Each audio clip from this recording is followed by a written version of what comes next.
Yeah, so good morning, ladies and gentlemen, dear colleagues and estimated guests.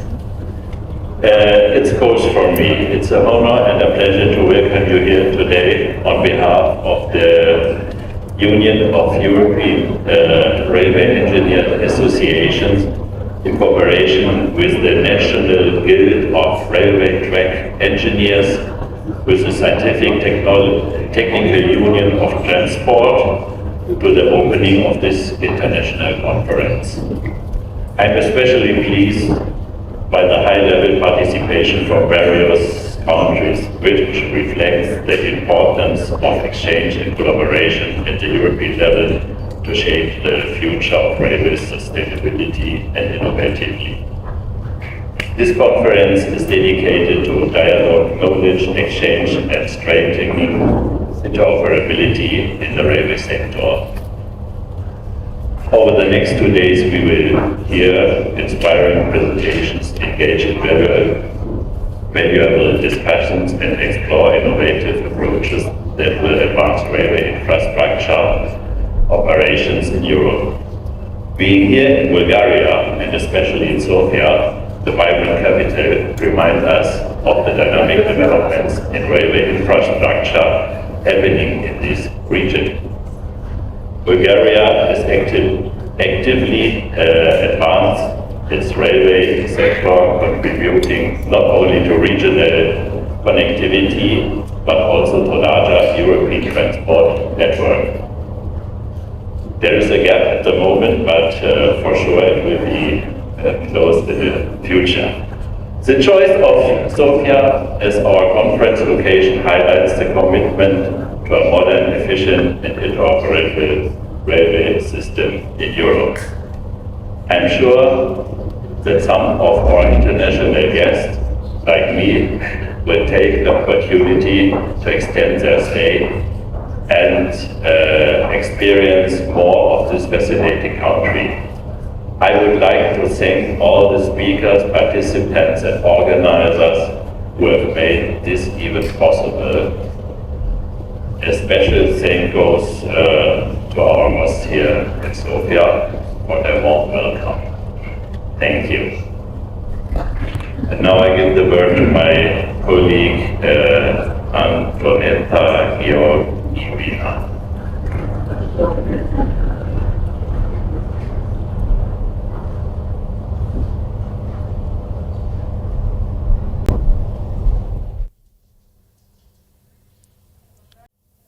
Dear ladies and gentlemen, dear guests of the Railway Forum, thank you, Mr. Olaf, for your warm words and welcome to our country. It's an honor for me, on behalf of the National Guild Society of Railway Track Engineers, to welcome you to this conference, The Future of Railway Interoperability, 25 Years of Experience and Innovative Strategies. I believe this forum will serve its purpose to popularize the European norms and standards for green infrastructure and ecological solutions, to realize strategic transport routes, as well as construction, maintenance and designing of the transport infrastructure in Europe and within the country. The topic is especially popular today as we are faced with the latest challenge of our time, when we need to put effort into harmonizing the railway infrastructure with the European criteria for a united, sustainable and safe European system without borders. The interoperability is the structure giving the railway system safe and uninterrupted movement of trains.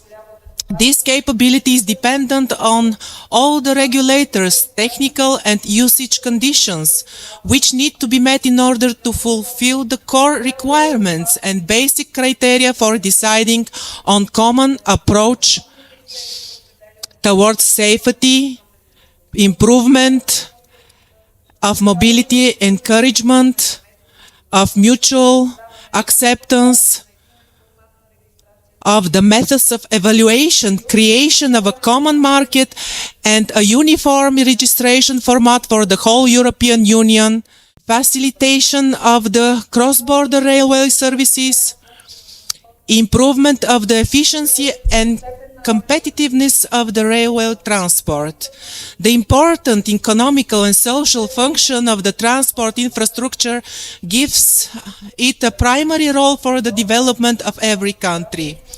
The experience of the countries which followed the principles of an open market is a source of lessons and conclusions for the development of transport, because good infrastructure leads to more mobility, more investments, and better trade. The NGSRTE combines the capacity, creative potential, and the intellectual though of the railway engineers, supported by our foreign partners and friends, works for the creation of an optimized and modernized railway infrastructure, meeting the contemporary European requirements for interoperability. I wish you all the best, great results, personal success, and good spirits in all of you. Have a nice day.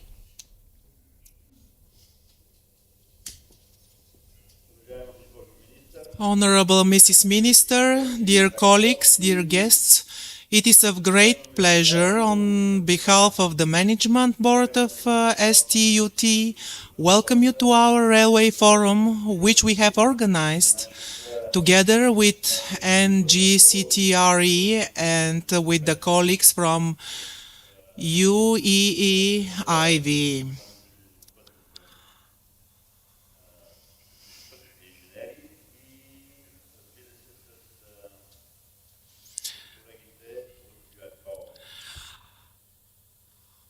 We know that railways are the transport of the future, and we in our unions always pay special attention to its state of development, and we are especially happy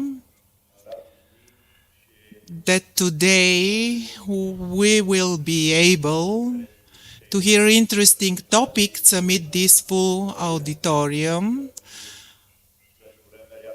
which nowadays is a rare sight to see our halls being so full of people.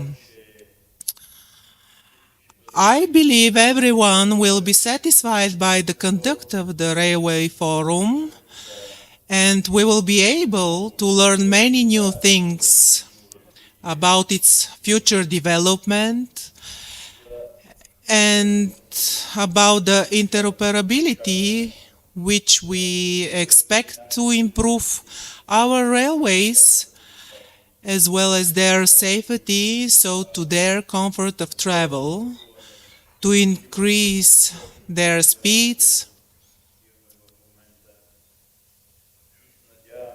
We hope our forum will be motivate the ministry to take action to improve their state.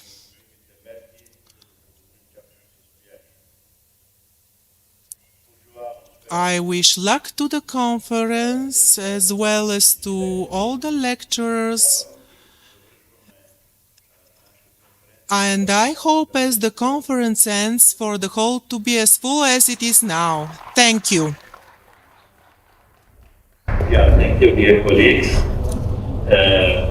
Next, we will have the welcoming address by the Minister of Transport and Communications from Bulgaria, Mrs. Krasimira Stoyanova, whose presence enriches our conference. The role of the Ministry of Transport is crucial in advancing railway infrastructure and promoting interoperability across Europe. We are honored to have Minister Stoyanova with us today share her perspective of this essential topic. Thank you for coming here.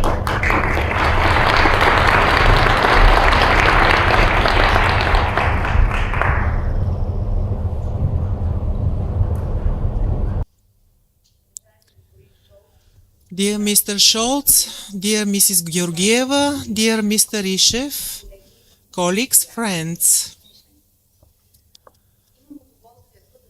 I have the pleasure to welcome you today to this forum organized by the Union of European Railway Engineer Associations.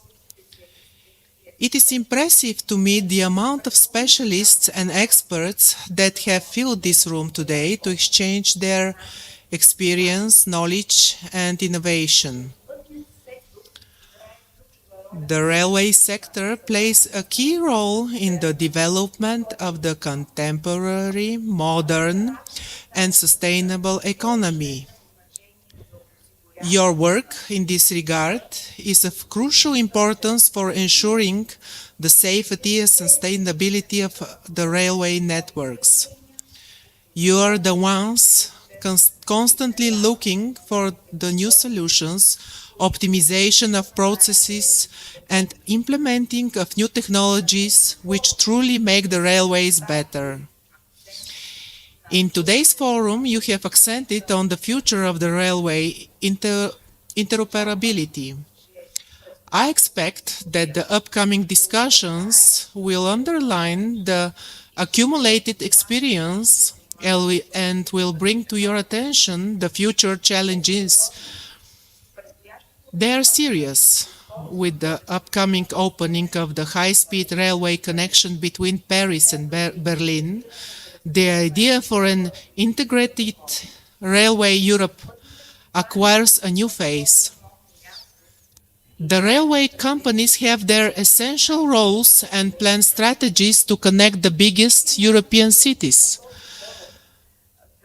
This is the place at this forum to recall the words of the former Prime Minister of Italy, Enrico Letta, from his report, Common European Market, which was published in April this year.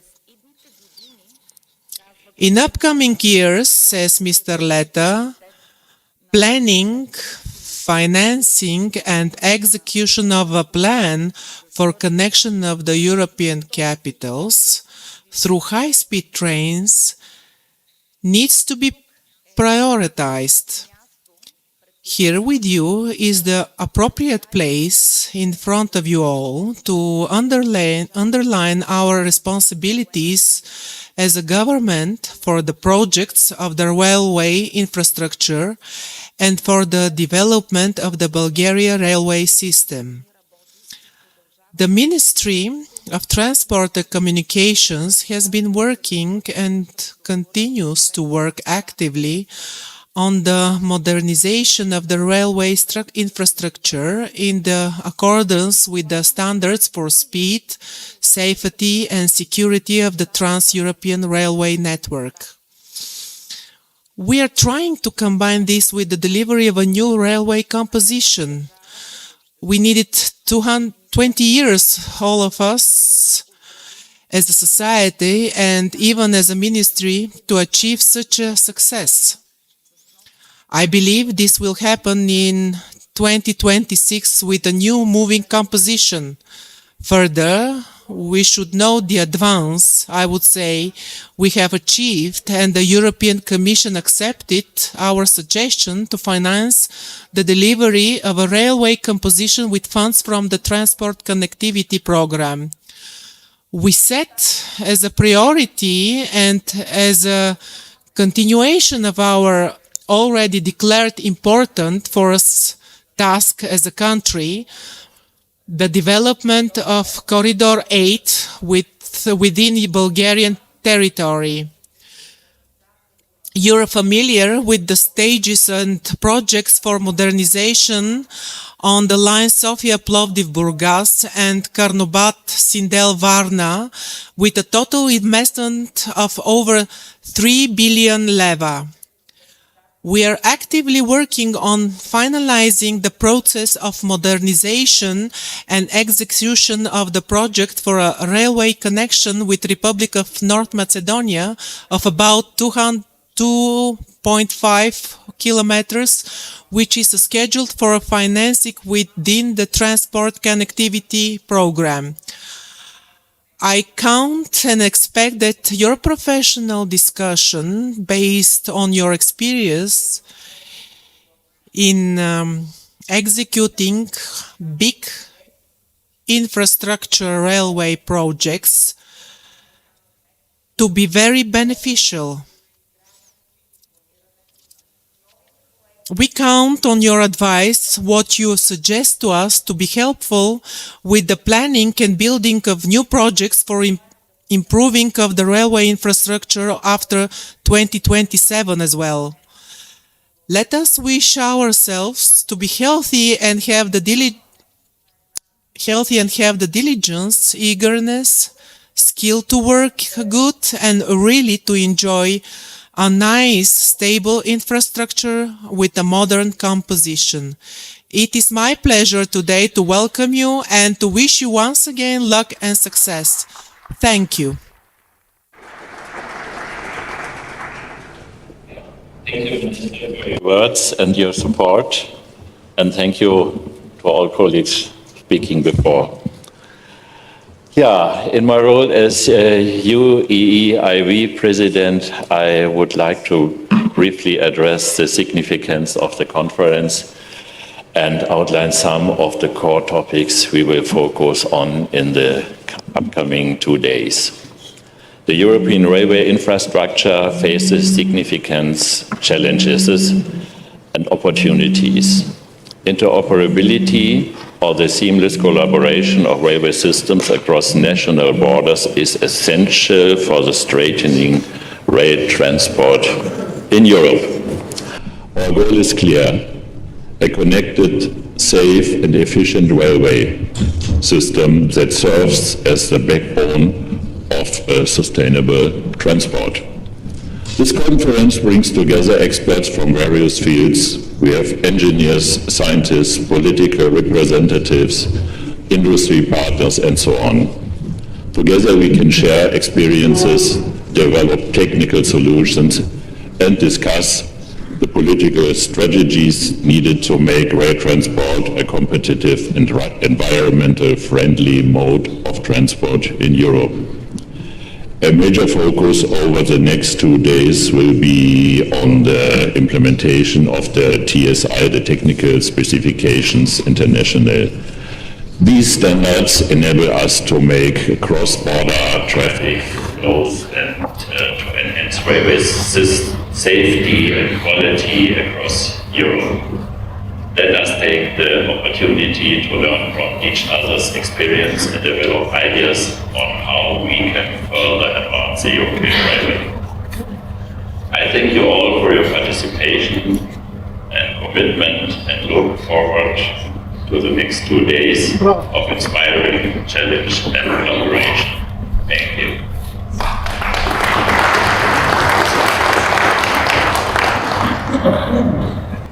Okay, we will now start with our first session, focusing on European railway interoperability and the technical specifications that support it. In this session, we will hear from leading experts who will share insights on past developments and future challenges of TSI, as well as details on specific infrastructure projects. Together with my colleague Dipl, Yasen, Ishev is next there, I will be moderating and guiding you through the presentations. And after presentations, there will be a short Q&A session where we welcome your questions and invite a shared discussion with you. So I please the first interpreter, which the first presenter, which is Desislava Dimitrova. She will be talking about the TSI from ERA's perspective. I think everybody knows what ERA is doing. The ERA is the European Railway Agency with based in Valencia in France. And Desislava, you have the word.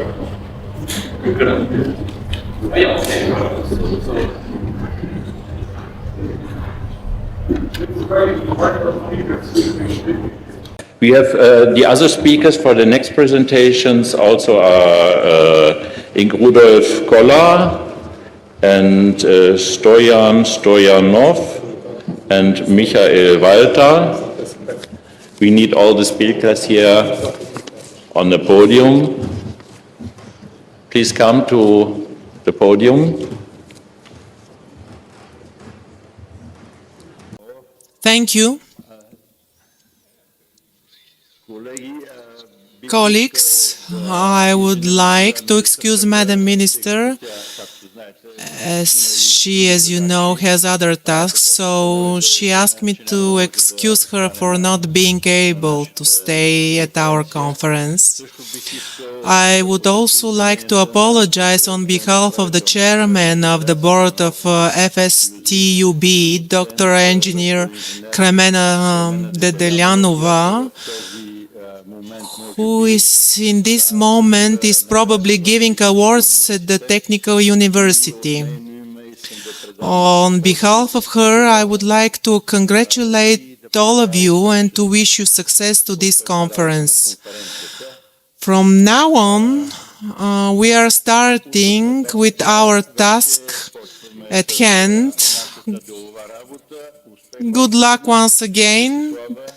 Desislava, you have the floor, please. Thank you. Добър ден, дами и господа. Good morning to all of you, ladies and gentlemen. First of all, I would like to thank you for giving me the honor to make the first presentation in this conference dedicated to the future of railway interoperability. Facilitating railway interoperability is a core activity of the European Railway Agency. It has started since the creation of the agency 20 years ago and still continues to complete the set of TSIs and to maintain them, to close open points and to take account of technological development. In 2014, the TSIs have progressively enlarged their scope to cover the whole European Union network. In 2016, the fourth railway package designed new tasks for the agency aimed at improving interoperability by reducing technical barriers. These include vehicle authorizations, both for vehicles and vehicle types. The agency also has the power to amend, suspend, and revoke these authorizations. The second task is issuing approvals for ERTMS trackside equipment. In its activities, the agency ultimately aims to facilitate and contribute to the further development of the single European railway area, guarantee high level of interoperability and safety, and finally to improve the competitiveness of the railways. In all these, will support the higher fuel level objectives for decarbonization. As we all know, the railway transport by far is the most energy efficient mode of transport and very safe. Finally, I would like to stress that the achievement of these ambitions is highly dependent on the collective effort of all actors involved. Together we can make the railway system better for the society. So I continue speaking, you will see later the display. As I had mentioned, the European Railway Agency has born 20 years ago on the 1st of May 2004. Its founding regulation 881 from 2004 is part of the second railway package. It was followed by regulation 796 from 2016, which is part of the fourth railway package, part of the scope of the agency activities. We have more than 200 staff members, and we are located in Valenciennes, France. You can see the building on the picture on the top. But we also have meeting facilities in Lille, which you can see on the second picture. Our mission is moving Europe towards a sustainable and safe railway system without frontiers.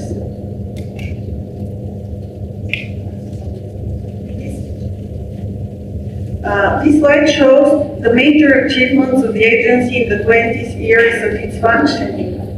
For the sake of time, I will not go through all of them, but will outline those that are directly linked to interoperability. 2006 is the year when the first recommendation for a TSI has been issued. In 2019, the first vehicle authorization and the first single safety certificate were signed. This marks the beginning of the new task mandated by the fourth railway package. To achieve this milestone, the agency had to do a lot of preparatory work, amongst which the drafting of the implementing acts on vehicle authorization and safety certification. Now we will have a quick look from the national visions that existed in the last century to the European interoperability of today. In the last century, we had international agreements such as COTIF, AGTC, and AGC, supplemented by international rules, the UIC leaflets, RIV, RIC, and national rules with or without mutual recognition. Today, in the European Union, we have European Union directives and TSIs, supplemented by harmonized European standards and notified national rules. 25 years ago, sorry, may I get some help with the next slide, please? 25 years ago, there was one actor per country, the National Railway Company.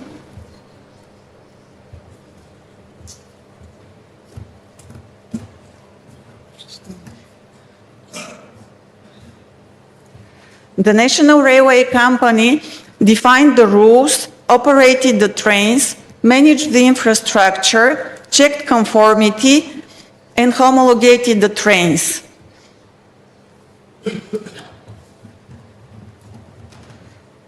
Today, we have many actors with roles and interfaces precisely designed for efficient operation. The agency and the national safety authorities define the rules, respectively, TSIs and national rules. The railway undertaking checks the route compatibility and operates the trains. The infrastructure manager provides infrastructure data and manages infrastructure. The notified body and designated body check conformity of the subsystem respectively with the TSIs and national rules. And finally, the agency or the NSA will authorize the trains.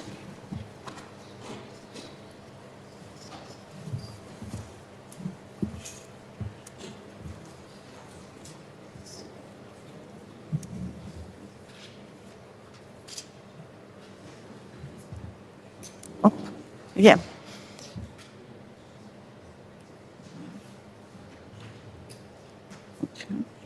Here you can see the progress of the agency towards issuing vehicle authorization, single safety certificates, and RTMS trackside approvals.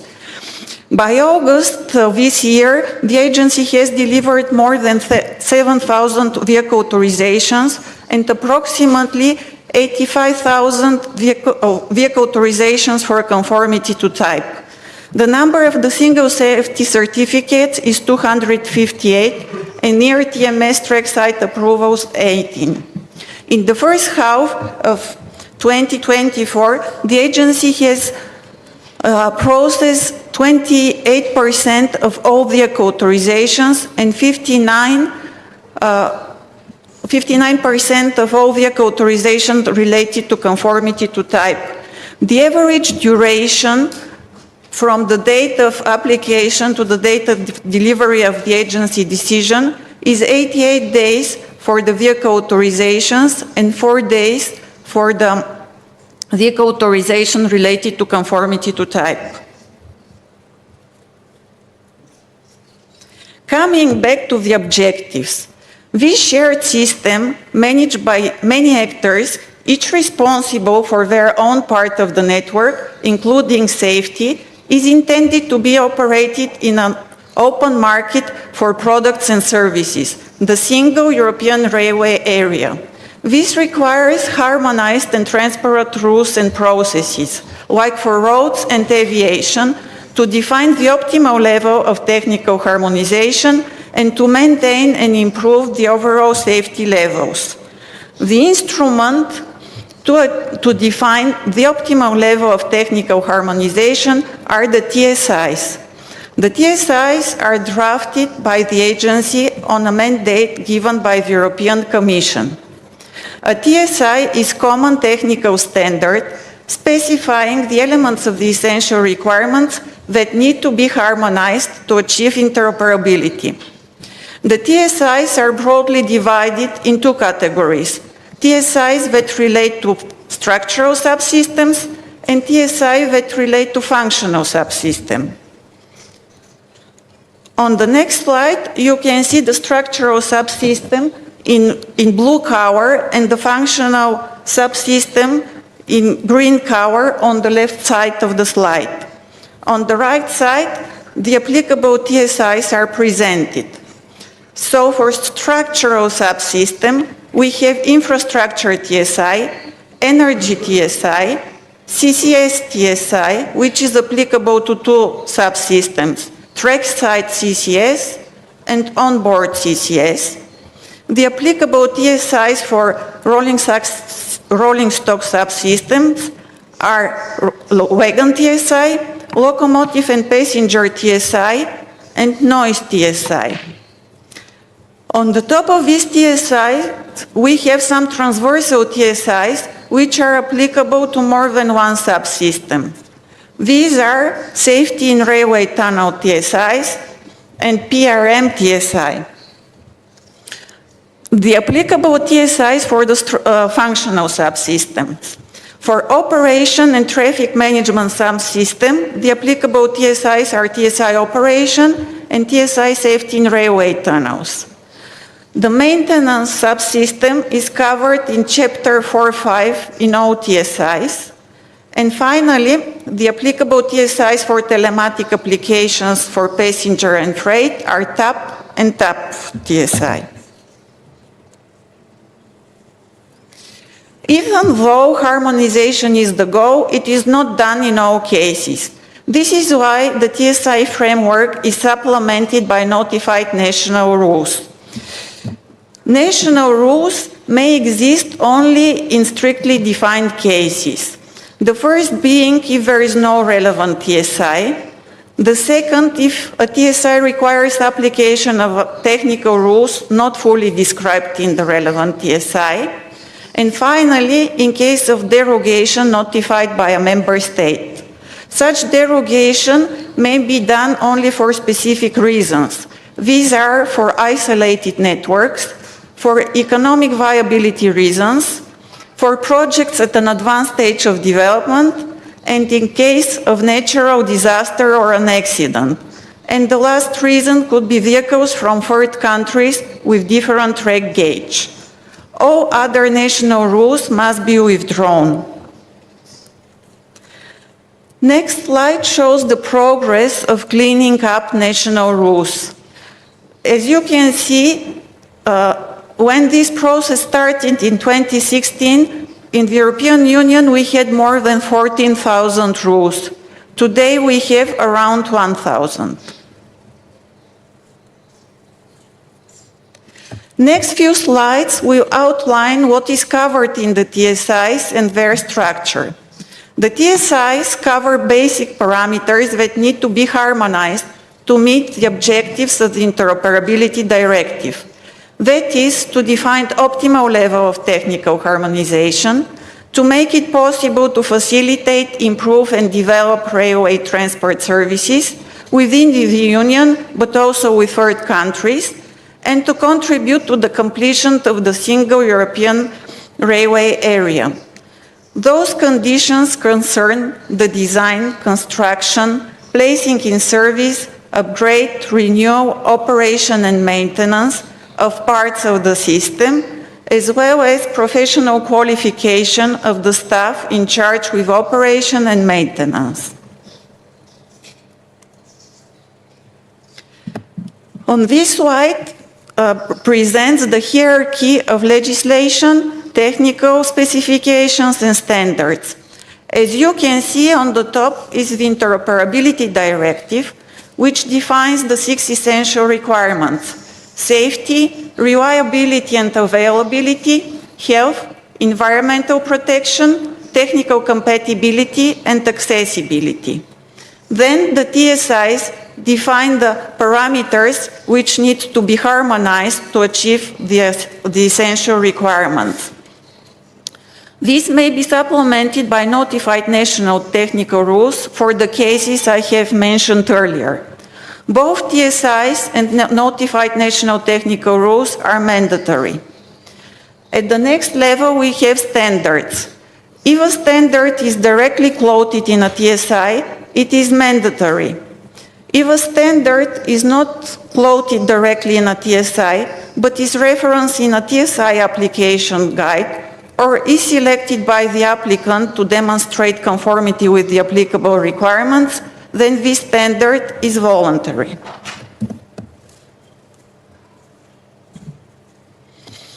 The TSIs are divided in 7 chapters. Chapter 1 and 2 cover scope and definition. The scope is both the geographical scope, the whole European Union network, and the technical scope, for example, freight wagons. Chapter 3 provides the link with the essential requirements. Chapter 4 provides the functional and technical specification of the subsystem. Here you will find the basic parameters, the interfaces with the other subsystems, and the maintenance and operational rules. Chapter 5 defines the interoperability constituents, their area of use, and their interface with the subsystem. Chapter 6 is about conformity assessment. Here you will find which modules may be used for interoperability constituents and for subsystems, as well as the applicable requirements for the conformity assessment. Chapter 7 provides the implementation strategy. It aims to minimize any possible negative economic impact. Here you will find the transitional measures, but also the specific cases for the member states. This is a non-exhaustive list that covers the topics from the latest TSI revision package 2023. These are the development of combined transport, derailment detection function, harmonization between rolling stock and fixed installation TSIs, provisions for EU light authorization for passenger carriages, procedure for testing the acoustic performance of the composite brake blocks, ERTMS game changers, in particular the requirements for the use of ATO, grade of automation 1 and 2, modular onboard architecture, the definition of FRMCS, and finally the enhancing information flows for goods and passengers. Here you may see how ERA is working to issue TSI recommendations. The revisions of TSIs are done in ERA working parties where experts from the sector organizations are involved. These stakeholders cover many actors: infrastructure managers, railway undertakings, notified bodies, wagon keepers. The list of these so-called representative bodies is decided by the member states in the risk committee. Experts from national safety authorities may also participate in ERA working parties. Currently, we have 4 working parties in the agency. These are the working party for telematic applications, operation, CCS, and I'm missing one.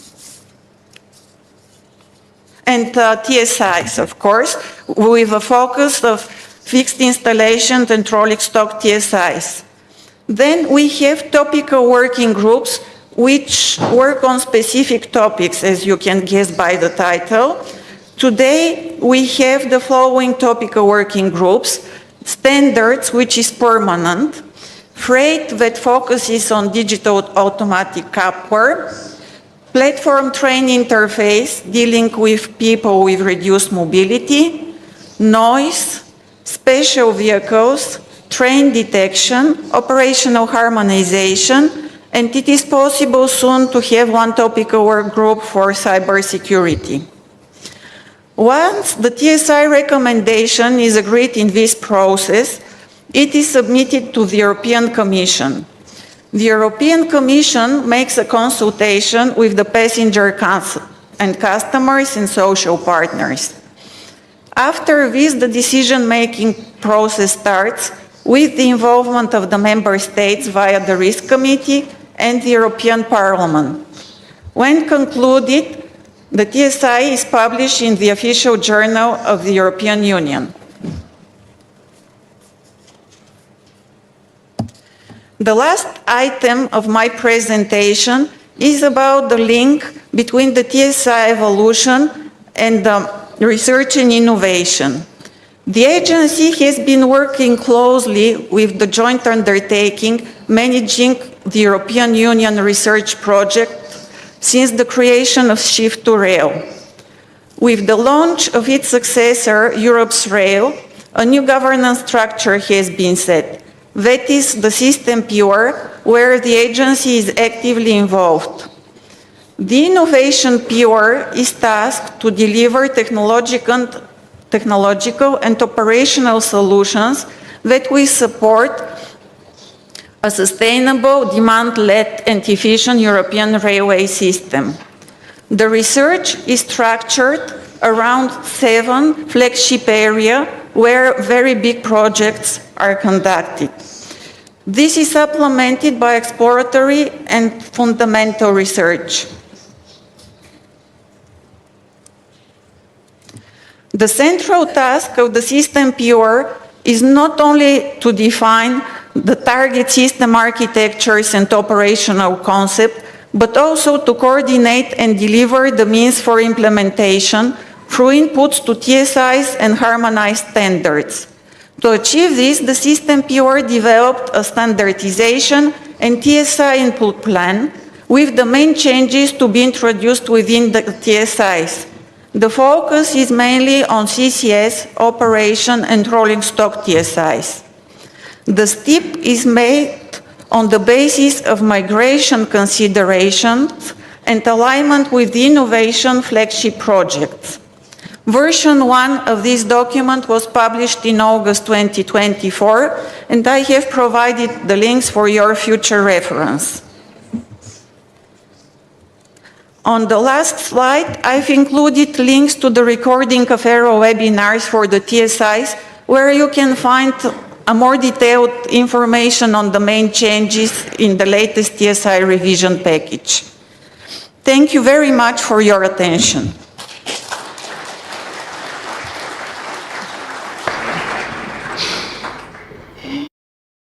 Thank you, Mrs. Dimitrova, for the interesting presentation where we saw the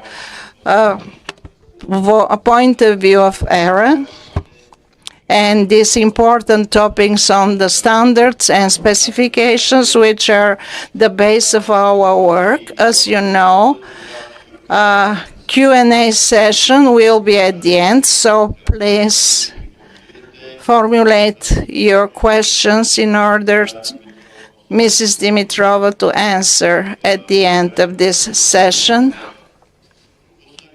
I missed to tell you that guests of our forum are the General Secretary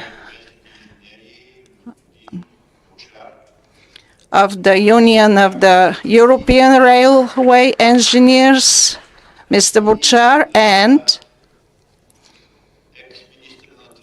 the former transport minister, the former manager of the scientific and technical unions, and honorable chairman of the Union of Transport, engineer Mr. Kirill Armenkov.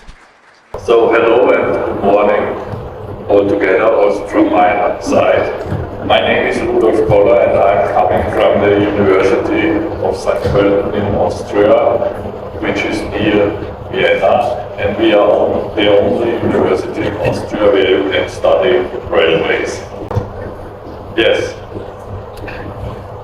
The title of my presentation is Railway Interoperability from the past to the present. On this picture you see both the past and the present.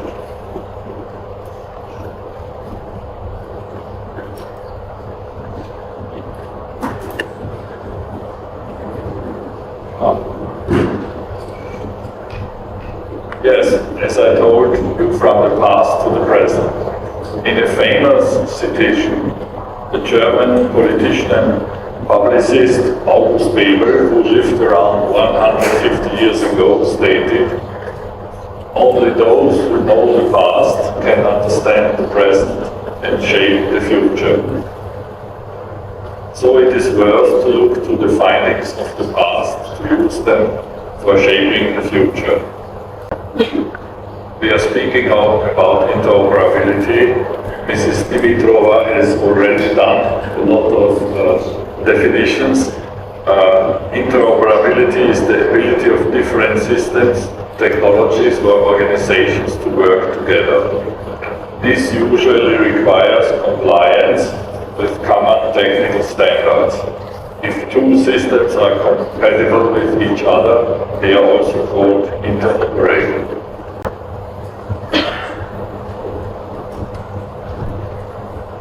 Why is interoperability necessary?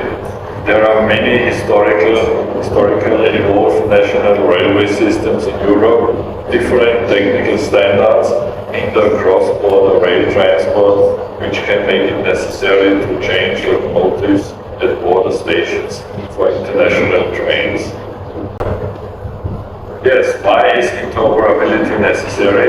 Complex national authorization procedures make it difficult to use multi-system vehicles that can run on different rail networks. The infrastructure must also be harmonized, for example, due to different platform aids or train protection and signaling systems. So let's look back to the beginnings, the early days of interoperability. Railway interoperability has existed for a very long time, much longer than you might expect. Why that? Railway interoperability existed long before the term interoperability was used for it. Why? Because soon after the first railways were established in the 19th century, the need for standardization in rail transport arose as a result of the early emergence of international rail traffic across national borders. Let's look to the timeline of the development of interoperability, the most important steps.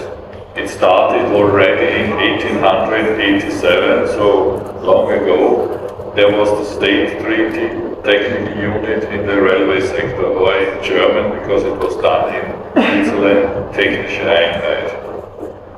The next step was 1922, the founding of the UIC, the International Union of Railways. Then 1994, the founding of the UEEIV, the European Association for Railway Interoperability, and these tasks have been overtaken by the European Railway Agency, as Mrs. Dimitrova told already. 2004 was the founding of the European Railway Agency, and a very important step was 2016, the EU's fourth railway package. But let's start in 1887, the State Treaty Technical Unit in the railway sector. This was an important early step, and it was done in 1887 already. This international treaty was the result of negotiations held in Bern, in Switzerland, between 1882 and 1886, in which the following states took part: Germany, France, Italy, Austria-Hungary, and Switzerland. With this agreement, the technical unit, most continental European countries standardized the design of tracks and wagons as well as the operational treatment of wagons. The acceding states adopted the convention as a national law. Other countries joined later the technical unit: Belgium, Bulgaria, Denmark, Greece, Luxembourg, Norway, the Netherlands, Poland, Romania, Sweden, Czechoslovakia, Turkey, and Yugoslavia. The organizational form of the technical unit did not provide for a permanent body. This means there was no organization behind this agreement. It was not until 1922 that the International Union of Railways, UIC, was founded, and the UIC acted as the working body of the technical unit. The focus of the regulations in the technical unit was on the dimensions of railway wagons that are permitted to run in cross-border traffic on various national railways. We can say the taking up of international railway transport forced the railway companies to do some interoperability. Essential specifications are made above all for the track gauge, dimensions of the wheel sets, couplings, wheelbase, and other particularly affected parts, as well as the type of construction and the designations to be applied. These basic principles inevitably also extended to the locomotives. Here you see a locomotive from that early time. Later, the regulations on the loading of freight wagons and regulations on the carriage of customs goods were also drawn up. One technical unit regulation became known as the so-called Berner Raum, a German word, due to the location of the negotiation. This Berner Raum describes the free space between the free space that the shunter can rely on between the railway vehicles when coupling. You see it here on the picture. A further important step took place in 1922 when the founding of the UIC, the International Union of Railways, took place, with the main objectives to improve international rail transport through standardization. When founded in 1922, the UIC had 51 members from 29 countries. As of 2024, the UIC has 219 members across 5 continents. The UIC plays an important role in the standardization of railway parts, data, and terminology. For this reason, UIC codes, also known as UIC leaflets, have been developed since the beginning of the UIC's work. A new term for these UIC leaflets is used by the UIC for better understanding the International Railway Solutions IRS. In order to improve a common understanding and reduce potential confusion, the UIC has established standard international railway terminology. Here we see an example of such an international railway solution, IRS. It's regarding permanent way. The main objectives of the work of UIC are to facilitate the sharing of best practices among members, benchmarking, we would say, support members in their efforts to develop new business and new areas of activities, propose new ways to improve technical and environmental performance, promote interoperability, create new world standards for railways. The next important step in the history in the development of railway interoperability was in 1994, the founding of the AEIV, the European Association for Railway Interoperability. In the European context, this association was founded in 1994 with the objective of developing the technical specifications for interoperability, the TSIs, which have been already mentioned by Mrs. Dimitrova. One question, that the word TSIs was created by the EEIV, I think. Oh. I'm afraid I could not answer. Okay. No problem. The legal basis is in the interoperability directive. Who came up with Yes. this? No problem. The aims of the EEIF have been to create technical specifications for interoperability in the European high-speed and conventional rail network, including infrastructure-compatible rolling stock and overall consistency, foster cooperation among the railway sector players. And after more than 10 years, the activities of the EEIF were then taken over by the European Railway Agency in 2006.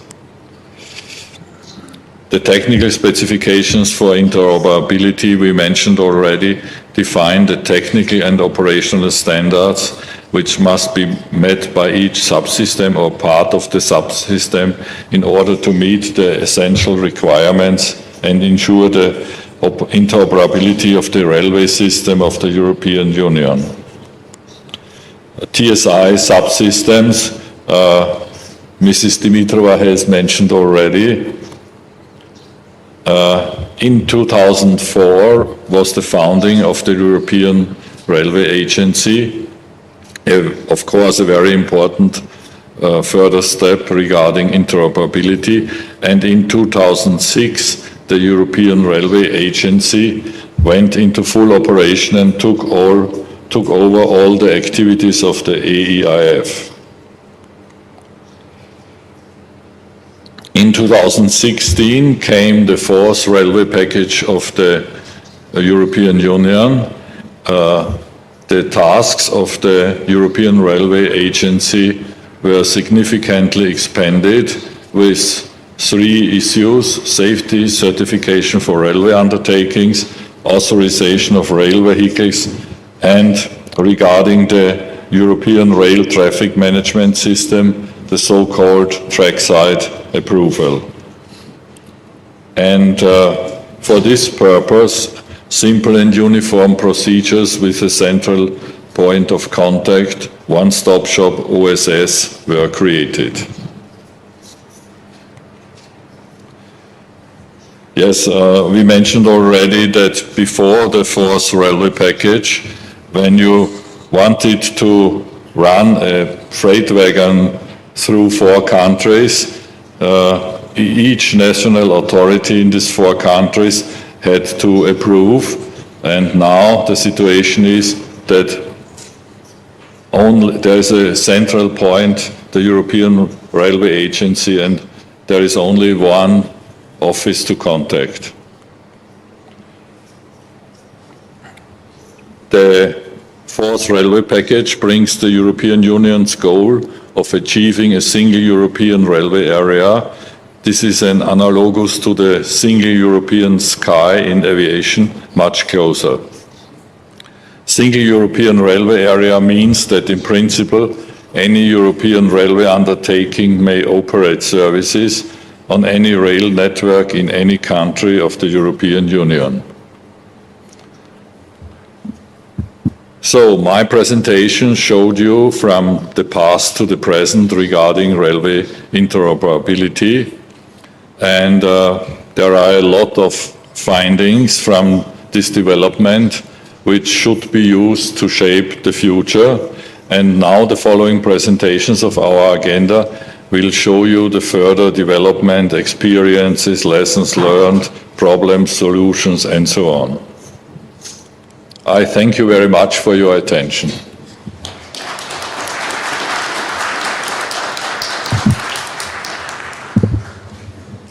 Благодаря, господин Koller. Thank you, Mr. Koller. it is written in our program that the questions will be after all the presentations. And I ask you all to mark and formulate your questions so that afterwards the lectors can answer precisely and interestingly to your questions.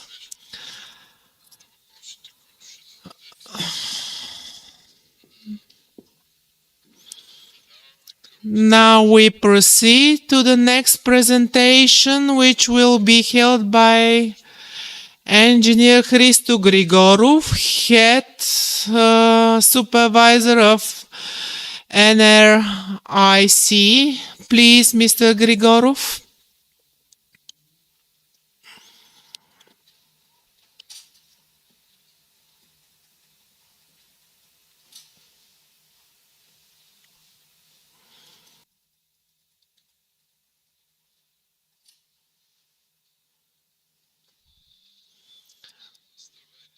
Hello.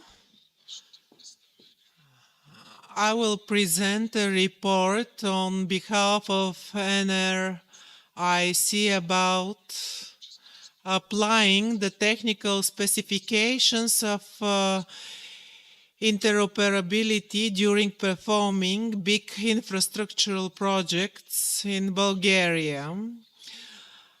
Those concerning the railways, of course. The main accent and topic will be on the big railway projects up to the year of 2030. Of course, as the national plan of Republic of Bulgaria in the railway sector, and so are the plans of our company spread further in time, up to the year 2050, but in the case of the current report and presentation, we will be focusing on the period up to 2030. The railway transport within the context of the goals of the European Union, this is the key for connectivity between the different countries and also to encourage the integration of the markets and significant reduction of the carbon footprint, which is very important within the horizon up to 2030. Just in short, I would like to mention the main goals up to 2030, which, of course, the European Union and Bulgaria as a member state have, and we are trying to implement. This is integration of the transport systems in Europe, which includes projects for connecting important economic centers, including freight corridors, which reduce the time of goods between the different countries in the EU. Also, goal of the EU is more than 30% of the freight traffic to be on the railways up to 2030. Next goal, which we are striving to implement, it's improving of the passenger services, which includes high-speed lines, more than 160 kilometers per hour, to reduce the travel time, and also building between the different large centers within EU. Next goal, which we want to implement within 2030, this is sustainability of the transport, which is reducing the emissions with electrified railways and switching towards alternative energy sources. On fourth but not last place, this is safety and security. This is one of the goals which implements implementation of new systems for RTMS and ETCS. These are the main goals we aim to. In the next slides,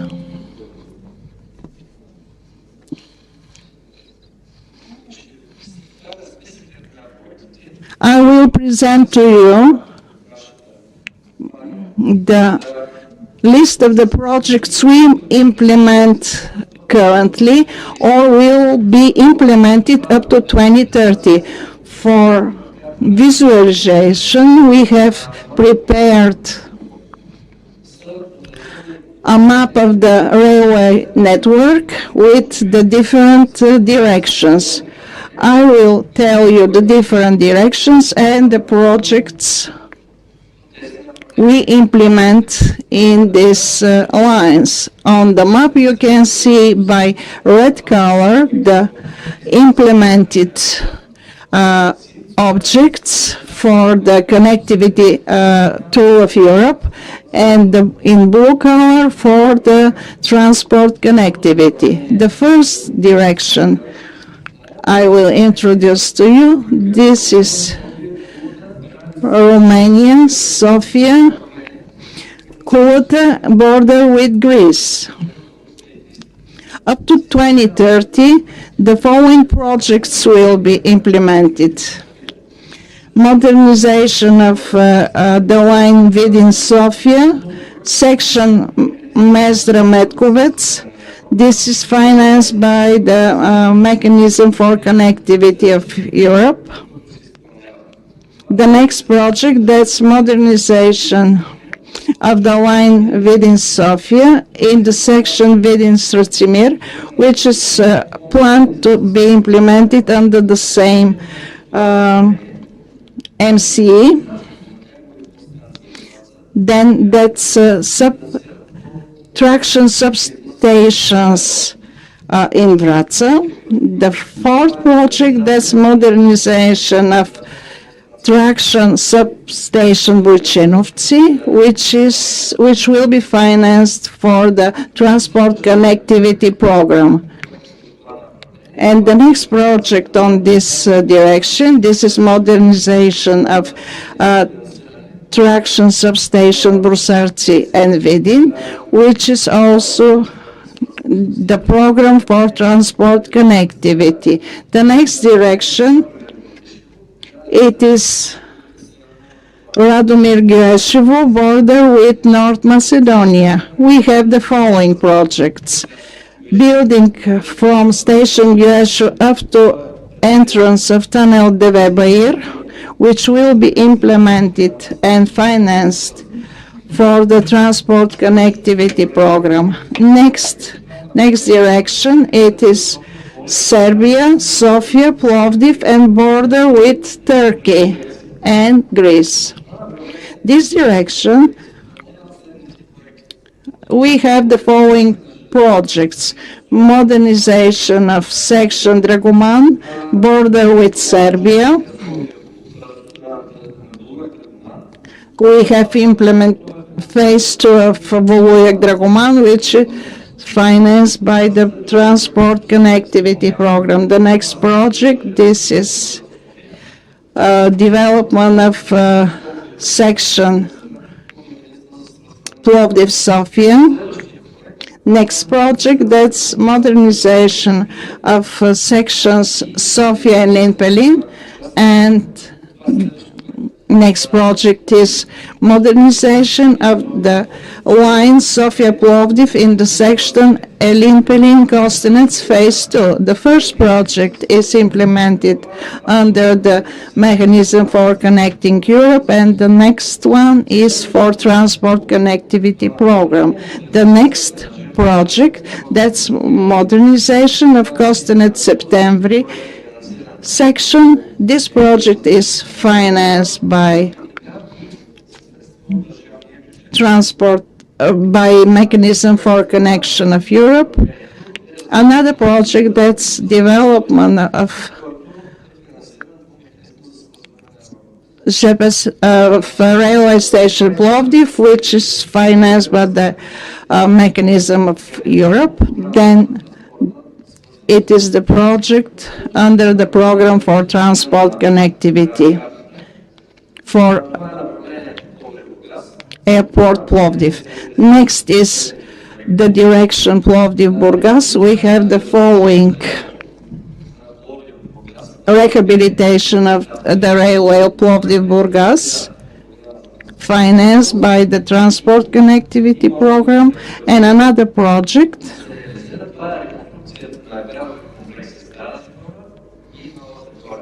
which is reconstruction of Stara Zagora and Nova Zagora objects.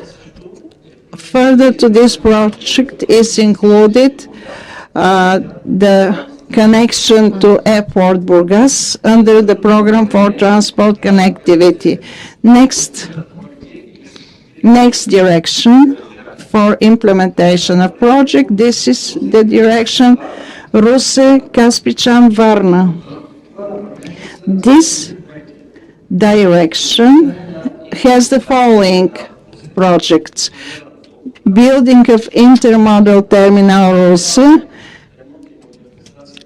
repair and reconstruction of traction substations in Russe with implementation of telecommunication system SCADA. Next project, it's modernization of traction substation Červena Voda and Hitrino. And the next project,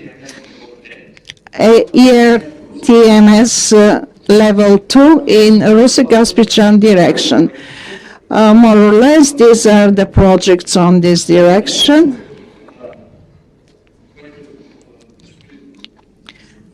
I want to introduce the direction and the projects. Karnobat-Sindel, this is the next direction we work on, and we have the following projects: doubling and electrification of the railway section Luzarevo, financed by the Transport Connectivity Program.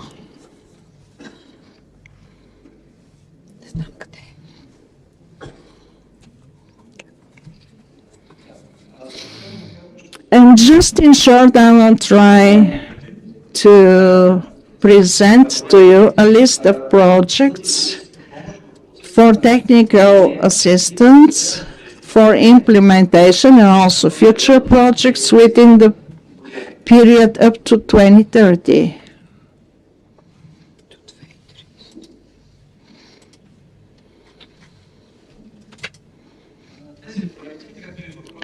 These projects are presented for better visualization on the map of Bulgaria. And these technical assistance projects, which are into implementation and also planned, they have different directions. One of them is the border with Romania, Sofia, Quota, and border to Greece. Here we have modernization of the line within Sofia in the section Mezdra-Metkovec. Next project, this is feasibility studies for implementation of ERTMS in the sections Sofia-Mezdra, Mezdra-Vidin, and Radomir-Kulota. Next project, this is the section Sofia-Pernik, included into the project technical assistance for preparation of modernization of Sofia-Pernik Radomir-Georgieva border with North Macedonia project, phase 2. And next for this direction, this is feasibility studies of the line in the section Volue-Hrabarsko-Razmerna-Batovici as a part of the European Transport Corridor, which will be implemented by own means. Another direction where we have such project, that's the Radomir-Georgieva border with North Macedonia. On this project, will be realized the project, the section from Radomir to the tunnel de Weber, which is included into the project technical assistance for preparation of modernization of the line Sofia Pernik Radomir Georgieva border with Northern Macedonia. Another direction, this border with Serbia, Sofia Plovdiv, border with Turkey and Greece. For this direction, we have the following projects. Technical assistance for preparation of modernization of railway section Dragoman border Serbia. Next project is technical assistance for building of rail connection with airport Plovdiv. Another project, that's technical assistance for project doubling of sections on the line Plovdiv-Svilengrad border to Turkey.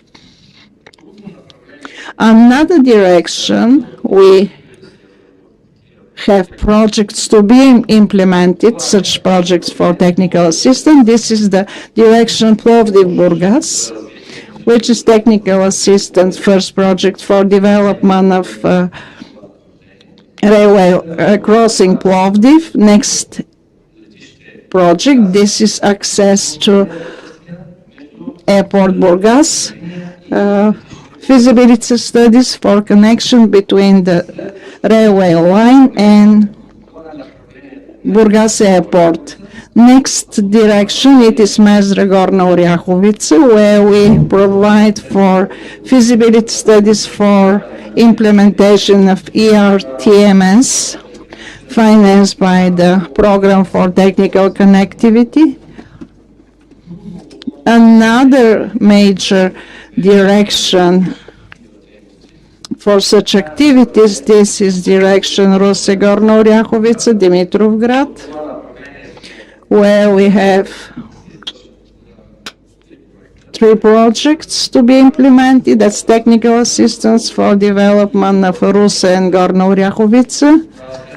Next, this is technical assistance for project modernization of the section Mikhailov-Dimitrivgrad.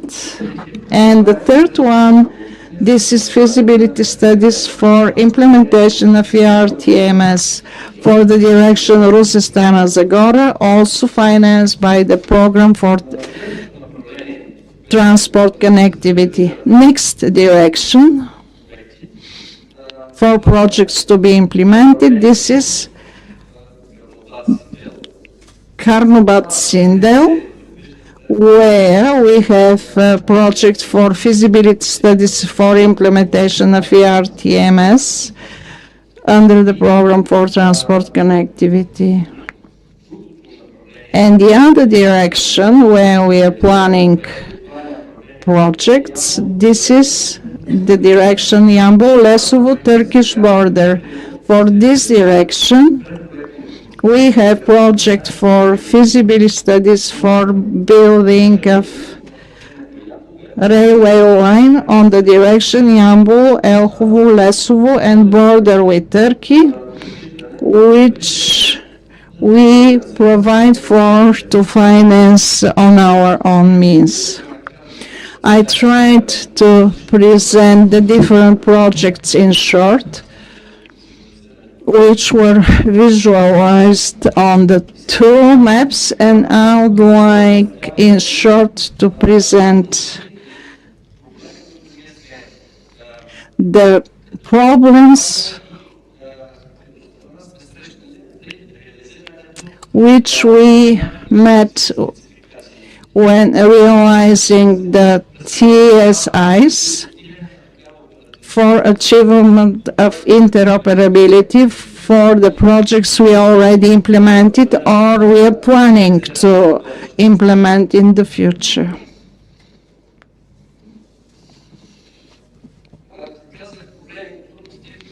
I said problems. Well, it's not exactly problems. These are hinders we faced. Difficulties for proving the compliance with the interoperability. For all projects implemented up to now, our company has followed the different parameters of the TSIs, still in the design phase and then the building phase. At the end of this phase, further to the estimation of the realized project under the Bulgarian legislation, there should be done assessment for compliance with the TSIs and receive the relevant authorizations. For these difficulties, I will mention afterwards, these are just to prove how we comply with the requirements of TSIS. One of the problems which we faced in the years and we tried to solve, which we implemented successfully and we proved the compliance with TSI, this is the offset from the platform edge, platform offset to the track center. According to TSIs, it is 650 millimeters, and according to our national legislation, this offset is 1,750 millimeters. The difficulties we had first in designing of this requirement and then implementing at the next phase, and then the last phase, which is proving of compliance. The problems are that on the railway network of Bulgaria, we have a rolling stones, which further to the conventional European gauge has also a rolling stock with a gauge which is different from the conventional. This is the gauge 1,700 millimeters, and in these cases the requirement of TSI of 1,650 millimeters to the edge of the platform, it is not sufficient, it is less, because on the railway network we expect rolling stock with 1,700 gauge. The solution we made and we implemented, of course, with the help of the National Safety Body and the Ministry of Transport, and this solution was adopted by the notified body. It is like follows. The first solution, in order to clear the gauge in TSI infrastructure, Regulation 1299, our company and the executive agency Railway Administration, we proposed to include specific cases for the Bulgarian railway network. It was considered and adopted by the European Commission, and in Regulation 1299 we have in Part 7 the following specific particular features of the Bulgarian network, and it is written that instead of the offsets in 4293 and 429312 points, so instead of points 24931 and 42932, Mr. Grigorov asks for a short break because of his problems of voice, maybe a few minutes. I suggest to wait, and I would like to share with you that the presentation of Engineer Grigorov and the national company, we saw so many projects which are under implementation now, and we see that under the technical assistance we have projects for the next programming period, and the national company, it seems the national company copes better with the projects, although we know that there are difficulties related to geology and other problems, but we hope that in the future these problems will be solved. The agency for infrastructure, they have problems with the ecologists, which have already more than 30 law cases.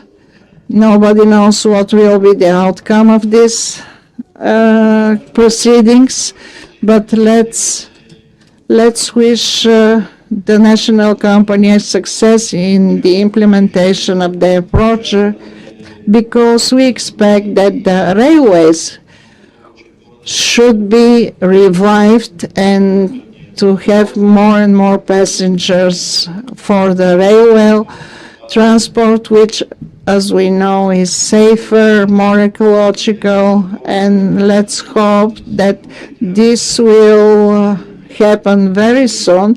But in order to have it, we must have all these large projects implemented, and of course with a new rolling stock to cover the distance from Sofia to Burgas for 3 hours.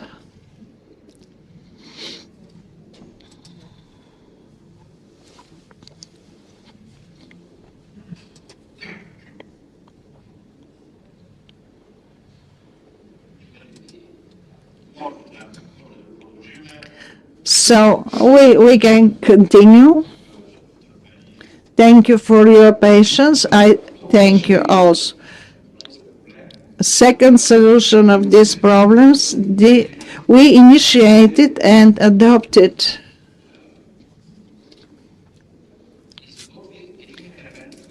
to prepare an element to be implemented on the platform edge.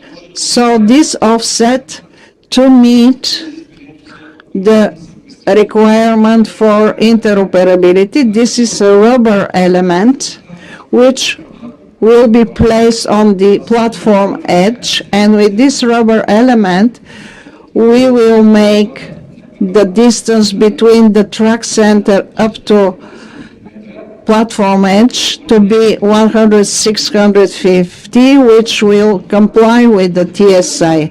Furthermore, this rubber element is sufficiently hard in order to provide for safety for the passengers on the platform, and also boarding and taking off from the rolling stock. For this element, there are requirements which our company implements for the bids for designing or building of platforms, for which there is a requirement for interoperability.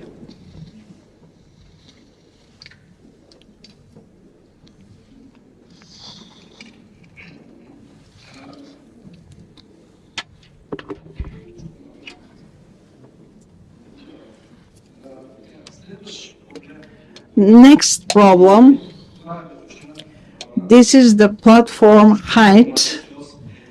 TSI requirement is 550 millimeters, but on our network we have platform with heights 300, 760 and 1100 millimeters. When we implement projects, we are restricted by the area in the station and the distance between the tracks in the station.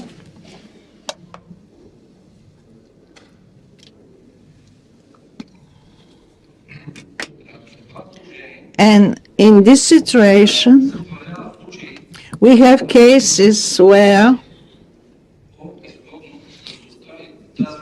it is more profitable to leave this 300 millimeters height of the platform, because in these cases we will realize the crossing between the different platforms at one level. Regarding this, we have applied also in regulation, the regulation 1299, to have a particular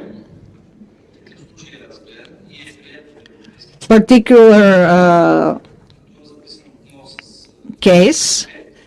It is package, which means upgrade or modernization, and the 300 and 1,100 millimeters heights are allowed for the Bulgarian network. Another problem, this is to prove the compliance with the cinematic gauge, GC, GB, and GA. For this problem, we have also proposed the solution, and I will introduce this to you, because according to our legislation regarding the building gauge, we have graphic outlining of this gauge, but according to TSIS and the relevant standards, the logic is that this gauge is calculated. We speak about the moment for compliance with the gauge at the designing of building phases, the compliance with the interoperability, and this calculation and proving the compliance with the building gauge, under our conditions, it was a problem, and it required more time and resources in order to prove the compliance. And our solution is the following. It is a graphical outlining of this building gauge, clearance gauge, which complies with all requirements of TSIS, and also it helps for the easier measurement of the offsets of the different parts of the railway infrastructure, like platforms or other facilities, at the relevant gauge height. That's how we facilitated the work for proving the compliance with TSIS. And finally, I would like to mention in short what are the permissions for already implemented projects where we have put them into service as interoperable subsystems. Up to now, we have 27 permissions from the Executive Agency Railway Administration, according to the national legislation for achieving interoperability of the national railway network with this of the EU. These permissions concern the subsistence infrastructure, energy, and command control and management. We have also an intermodal terminal for which we have a permission that it is interoperable. Even in the last week, we obtained a permission for the station Stara Zagora, This is for persons with reduced mobility.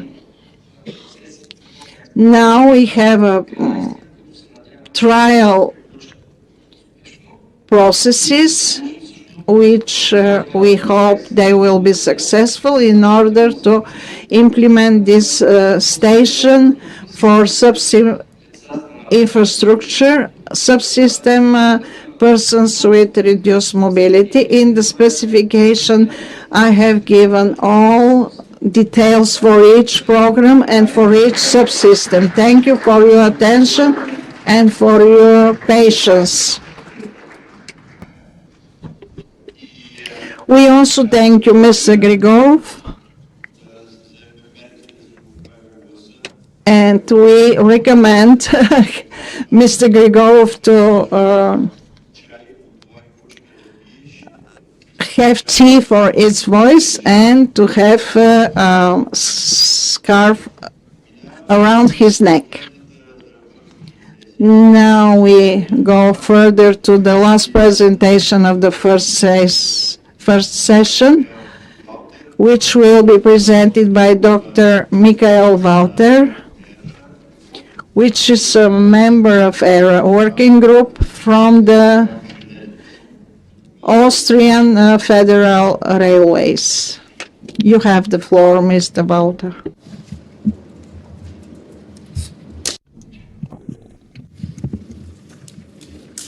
Yes, good morning, ladies and gentlemen.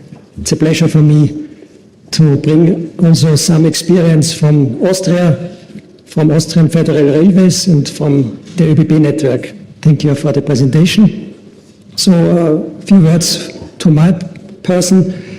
I'm working for ÖBB infrastructure in technical field. I'm head of a technical department called Lifecycle Management and Technical Standards. So as the name said, it is an item with calculations of the life cycle of fixed installations and also regulation of technical standards for fixed installations. And in this matter, I'm also working also for the working groups in the European Railway Agency with a mandate from the Community of European Railways called CER. So we had heard a lot of things about what is interoperability, so I think it's now good for me. I must not explain it again. So we can see it here on the slide, interoperability, the official definition from the directive. And yeah, I think we have heard enough in the speeches before. So this is very interesting. We are here in Sofia, and you know, this is also a very historical point. 1870, this is a poster, a commercial poster from the Orient Express, and I think you know it very well. This was also the first step for interoperable train, a very historical, prominent line. So, where is interoperability needed? I think you have also heard something before. I will say competition is one pillar, then also the strengthening of the European railway industry is one pillar, and also increasing the productivity of the railway sector. You know, climate change is a very, very important matter today, and railway is one of the big steps to make it better for the future. So you see the harmonization is in the focus, and we have heard a lot of before to it. So we can see that the legal framework, the directive, which is produced by the Commission and the Parliament and the Member States, and yes, there are a lot of steps to implement this legal framework on the national level. So in Austria, we have the so-called Austrian Railway Act, where we have implemented all this European legal framework. Then the next step, the regulations, we heard it before, the TSIs, these are regulations, so no national implementation is necessary. It's published by the European Commission, and here are the minimum requirements across over Europe regulated, and it's directly legally binding here in the member states, so no implementation, no national implementation is necessary. And then, very, very important, because the TSI alone is not enough. A lot of harmonized European standards are also implemented with the TSI, so it's more or less the definition of state of the art of the technical parameters. So for the member states, it's clear, all the standards, we heard it before, which are linked in the TSIs are also mandatory. So TSI and European standards, which are mandatory and linked in the TSI. So, and on the national side, the national regulation, the rest of the national regulation, which is allowed. So we have the national laws, we have regulations also below the law, and we have also technical standards also in ÖBB infrastructure. And for us, it's also binding, so as state of the art. So what is our experience now? You can see it on the slide. The successful implementation of interoperability depends on specific processes. We must implement it in our management system. A lot of processes are necessary, and all the training and the qualification of our employees are very, very essential to fit with this legal framework and these national requirements on the legal side. So we can see here the way of working inside this legal framework, ÖBB Infrastructure, my company, more or less we report to our holding structure. So we are one of the last companies in Europe with the old grandfather rights. It's called as integrated railway company, and therefore we are reporting to our holding. And then we are member of the CER, Community of European Railway and Infrastructure Companies, and there are a lot of companies inside, more than 50, and yes, in every community you need speakers, and for this matter I'm speaker for the infrastructure subsystem in this CR company. Then we have our Ministry of Transport, Federal Ministry of Transport. The long name is Climate Action, Environment, Energy, Mobility, Innovation and Technology. Transport is one of the aspects in this big field of the ministry's area.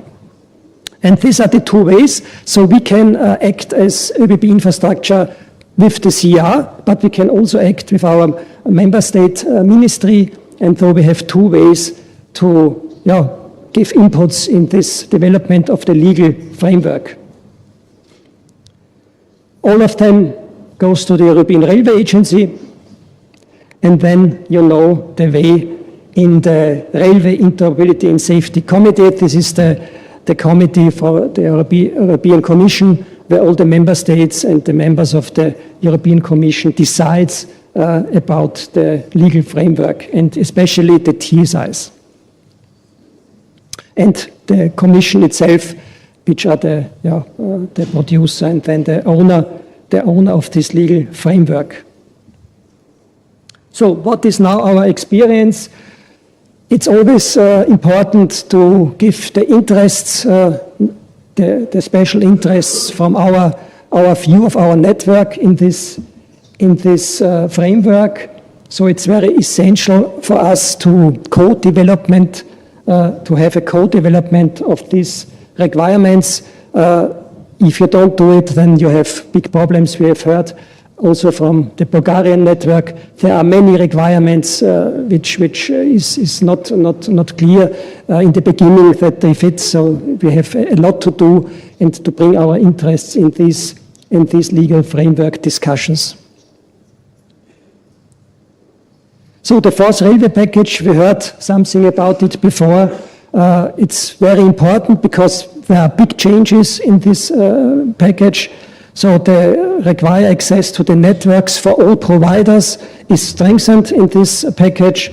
Then also the centralization of the approval procedures in the European Railway Agency, we heard it before. Then here the requirements for the award of public transport services is also very important here for the daily work with these requirements. And also the facilitating access to services such as maintenance, sales, passenger information, and also for the freight terminals. So what is the experience here? The first experience after 2 years, we have here a big change in the responsibility for the technical network access. So it's not in our hands as infrastructure manager. It has changed this role.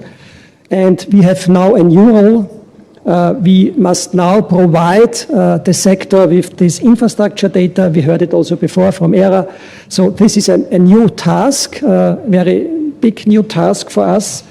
And this technical network access is now outside the infrastructure, more or less. It's given to the railway undertakings. So they have to make route compatibility checks, and then they can decide to use the technical infrastructure.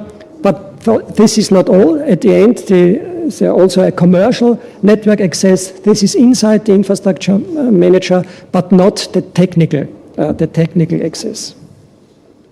So, and for us, this means to give very good data to the railway sector, because otherwise it's not good for the function of this legal framework.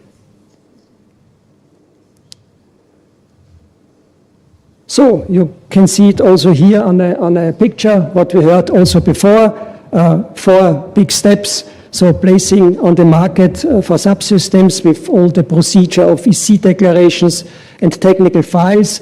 And if this is in one member state, then it's a very national procedure. But if this is one, then more member state, then we have the European Railway Agency for all these procedures.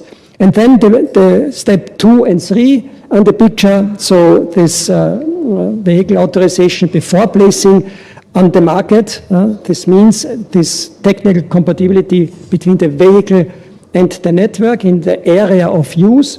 So this is should be done from ERA NSAs on the one side, and otherwise then it depends on which member state this vehicle is operated. And then this check done before using this authorized vehicle, this so-called route compatibility check, and that is in the new role where I said it before, where we have bring in this route compatibility check this infrastructure data that the railway undertakings can make this check. Yeah, revocation is, I hope, not so important and not so necessary. If you make it good, then no revocation is necessary. So what is the experience? We have some requests on our network from railway undertakings, also for this check. So you know we have also smaller railway undertakings. They are not so fit against this check to do it itself. It's very complicated. It's many technical know-how is necessary, and therefore we have some questions and for helping to make this route compatibility check. So this register of infrastructure on ÖBB side, you can see we have about on the left side 5,000 line kilometer. It means also 10,000 track kilometers.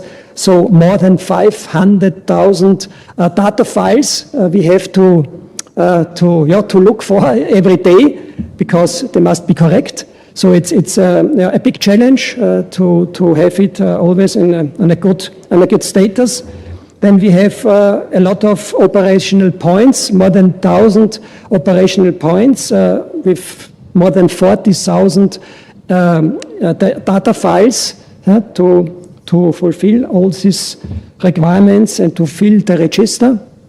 And 210 parameters are defined by the error register, and 30 of them are necessary for the root compatibility check at the moment. I'm sure that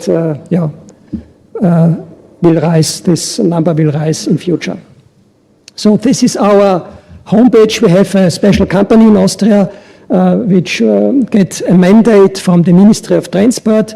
It's called SCHIC. It's a more or less a company helped the ministry to organize the operation of this railway infrastructure register in Austria.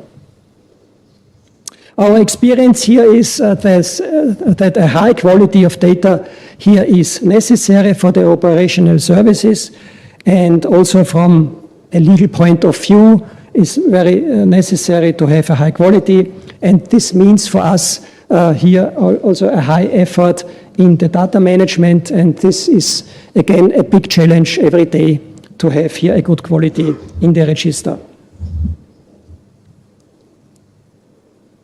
Yeah, the next one, the implementation of the law in the Austrian Railway Act. You see, we have done this for the fourth railway package in December 2020. We need also some time to implement it in a good way. Then again, the TSI are not necessary to implement. They are valid since October 2023. We heard it also from ERA before. And at the end, all of them has to be implemented here in our own technical standards, in the technical standards from ÖBB infrastructure. And so you can see here one picture here in the corner of this slide. This is a typical layout from our technical standards, ÖBB infrastructure standards, and it is a lot of work every day to bring the standards to the level on the interoperability issues from the TSIs and the regulation. So our experience is, it is a big advantage in the EC verification process to have this regulation. So it's not necessary. It's not enough to have only the TSIs and European standards. It is good to have so-called EC verification books. We have a very, very good experience to give rules for the NOBOs, for their work, and this is a very, very good experience in the last years for us. So you can see it here on the slide. We have 4 big cases to implement these processes in the EC verification. We have some works on new infrastructure, so it's very clear, I think, what is new. New means there's nothing before, so we have no existing infrastructure before, and all what we do is then new. Then I think it's very clear the implementation of TSI is full necessary. So it's very clear. So the next 2 steps are not so easy because it's more detailed information necessary, what is upgrading and what is renewal. Both cases are necessary for application of the TSI, mandatory application of the TSI, and therefore what is upgrade, a major modification work, as the wording defines major. No, major is a big work, and modification means you modify anything. So you improve more or less the overall performance of the line, of the subsystem. So it means a better performance as exists before. And the next one is renewal. So it's a little bit lower, major substitution work. So substitute means there is an existing subsystem and you substitute it in the same way. So just you don't change the overall performance of the subsystem, but it's also a big work, a major work. So, and you see here authorization for putting into service or for placing into service is necessary for such cases. And then we have the voluntary level. The voluntary level is the maintenance level. And now you must decide the border between this maintenance and this mandatory level of renewal, upgrading, and new. So this definition of major work is so necessary to have this border between maintenance and the application, the mandatory application of TSI. So substitution in the framework of maintenance, any replacement of components by parts of identical function and performance in the framework, this is the classical maintenance issue. Based on management and maintenance strategies of our company, and also based on the European norm on EN 13306. This is a very well-known basis for maintenance. So, and here is no authorization for putting into service here necessary. And what is now our experience for such things? So it is necessary to define this major work. We have done it in Austria with a legal text. We have a guideline from our NSA, National Safety Authority in Austria, where we have, for example, a section of line which is greater than 2.5 kilometers is a major work, or a bridge with an area of more than 400 square meters is a major work. Or in a station, a track 1 more kilometer line length and one more than 4 switches in a station. So this is a definition, I think a clear definition, what is a major work. And it's very necessary to know in which steps the TSI is mandatory. So you can see here the Austrian network, the network of ÖBB infrastructure. You can see here more or less colors. I hope you can see it also in the last rows. So you can see colors. Violet color is the core network, high speed, and then we have a green network. It's a core network on the conventional rails. It's also very important in Austria. And then we have the comprehensive network, and the gray ones are the rest of the network, other network. So 5,000 kilometer line, 10,000 kilometer of track are here inside this mandatory application of the legal framework and in the application of the TSIs here on the network. So now some experience from our technical fields. So infrastructure subsystem, so I think it's very clear, it's more or less a structural subsystem with a lot of classical engineering installations like tracks, switches and crossings, and also structures like bridges, tunnels and earthworks. We have a lot of them on our Austrian network, ÖBB network, so we have a lot to do also on the TSI side with these structural parts of the subsystem. We have platforms. I think it's clear to have platforms on the network. Then a little bit health, safety and environment in the TSI, but not so much.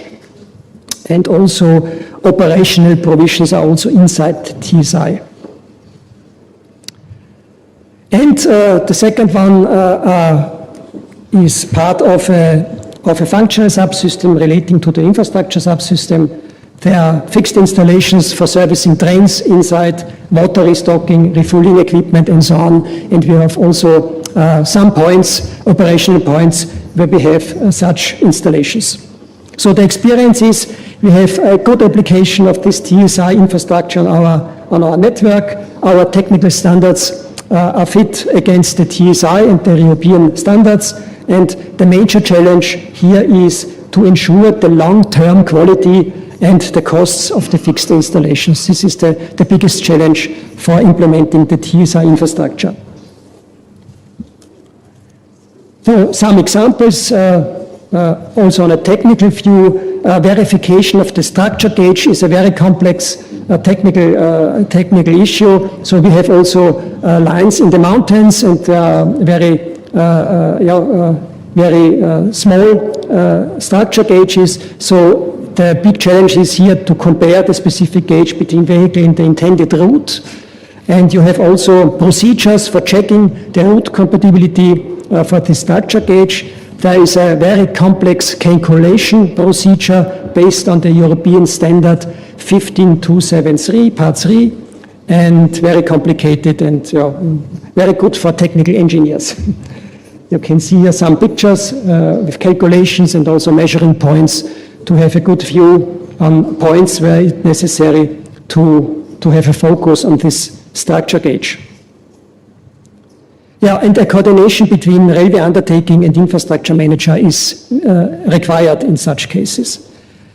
And also the compatibility check of structure and vehicle is very complex. There are dynamic modeling necessary with special software items and dynamic modeling of structures and mass spring systems and so on. So it's a very technical field, a very interested technical field, and a very high competence is necessary to deal with these checks on the network. So also some examples. We have a lot of stations. You can see here one of the biggest line, the most important line in Austria, 10 corridor number 17 from Paris to Budapest, and it goes through Austria on the way along the Danube, the so-called Danube line. And we have a lot of stations and line works on this corridor. So you can see here a lot of examples were in planning, partly in planning, but also partly finished and under construction. The so-called Western Line,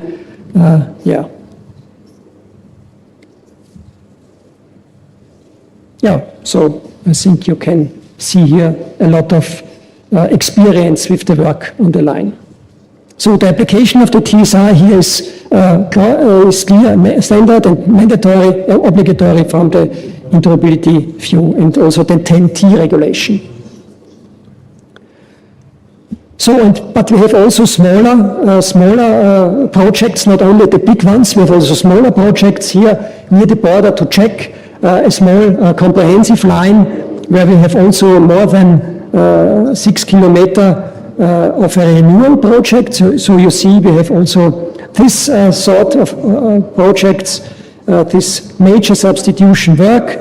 There's also authorization for placing into service here necessary, and the situation before renewal and the situation after renewal can you see on some pictures.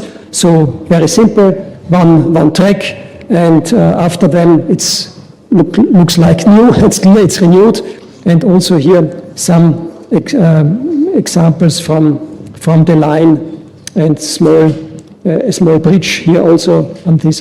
Not complicated, but you see it's also necessary to do here some authorization processes and implementing steps for the using the application of TSI. Yeah, then here also some impressions from the working procedure, big machines, maintenance machines here in this project. Yeah, maybe you have seen it in your own working area, and very interesting big track maintenance machines, and they have more steps in one working step, the cleaning of the ballast and also the track renewal in one step of this working process. Yeah, benefit in less disruption of the operation and also in a shorter construction time is here our experience. Yeah, TSI, people have reduced mobility. There are also a lot of requirements, speech, intelligibility. The audible passenger information is very important. Provision for toilets, provision for vertical circulation, the free width and the handrail and the ramp gradient and so on are very important parameter. Then the provisions for horizontal circulations, the free width and thresholds and so on. The type size for the visual passenger information is very important. The provisions for the car parks are inside the TSI. Contrasting of the warning line on the platform itself. The ticketing and the infotasking is very important. Then the provisions for lighting is very important on the platform. The waiting areas and also the tactile and contrasting walking surfaces is also very, very important. And the platform width itself also. So all of them is implemented in Austria in a so-called National Implementation Plan, and we work with this in every project in your daily work. So some examples, you can see here experience for implementing this TSI with all the parameters which I have said it before. We have also here a good experience in implementing the TSI. We have no big problems to implement this TSI PRM on our network. So the experience is good application, and also our technical standards are fit against the TSI PRM and also against the European standards. So, and here is also the big challenge, the maintaining and to have a good functionality on the barrier-free facilities on these platforms and stations. So, and at the end, TSI safety in railway tunnels. You know, in Austria we have a lot of mountains and a lot of big tunnels. So we have here a lot of parameters with fire reaction of the construction here in the tunnel. Then the design and the positioning of the safe area is important. The emergency lighting on the escape walkways. Then the switch off of the power supply is very important in the emergency case. Then the evacuation and rescue points are very important. Then the fire resistance of the tunnel structure itself is very important. The fire detection in the technical rooms, the communication means in the safe areas, the water supply, access to the safe area, escape signage is also important, and the escape walkways itself. So you can also see here examples in Austria for a very prominent tunnel in the south of Austria, the so-called Koralm tunnel. And you can see examples for emergency exits to safe areas, and also the signaling and the lightning for such doors. So some experience on project level are given. Here the main goal is to provide the TSI STUT and the safety for the persons. The person means passengers and the railway personnel. And in case of emergency in the tunnel, so derailment, fire, smoke are the typical emergency cases. So the structural integrity of the tunnel construction is necessary for a special time period till the last person reaches the safe area. And the emergency lighting is also very, very important. The escape signage of the evacuation route is a key element for ensuring a self-rescue. Self-rescue is more important than the rescue from the companies. So emergency communication is also very, very important in such cases. And very important are the exercises with the rescue services. You can see here some impressions of such regular exercises which we have done in our tunnels once per year, normally, regularly. You also can see here smoke in the tunnel for an emergency exercise. So it's very important to have a good feeling with these situations. Experience on a project level is the priority to the opening of a tunnel is a full-scale exercise. It's necessary to open the tunnel and to have a good emergency plan and a good preparation for the daily operation is very, very important. So here is this so-called Koralm tunnel in the south of Austria. You can see here also a building above the surface, for example, and example for the rescue points, more than 500 square meter in the area are necessary before the tunnel, the portals of the tunnel. So our experience is very good. The requirements, because we have also here a good fitting of our standards against the TSI and the European standards.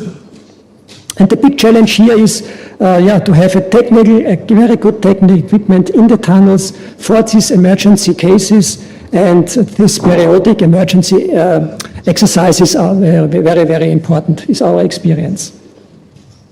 So my conclusion at the end of the presentation is the achievement of interoperability within the European Union is necessary to facilitate and improve and develop the railway transport service. The code development is very important from our point of view to have the requirements also from the national level in the European legal framework. It is a key for good understanding and for the application of these interoperability issues. The requirements in our management system, to implement in our management system is a very, very big challenge every day. This is also very important. And the rethinking of infrastructure manager is required in connection of the change of the responsibility. So the technical network access, it's not our part. We have only the commercial network access, and we have to give very, very good data to this technical network access to the railway undertakings. And we have a good experience with the application of TSI. Our requirements are good implemented in our technical standards, and now we are fit and good against the TSI and implementation. Thanks.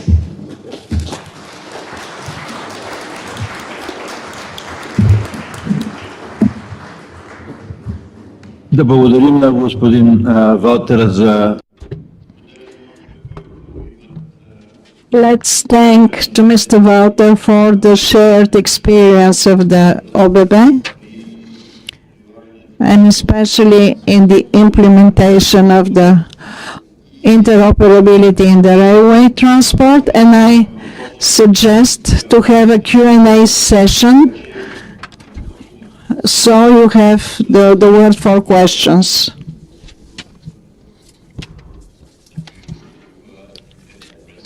Question directly to a specific speaker.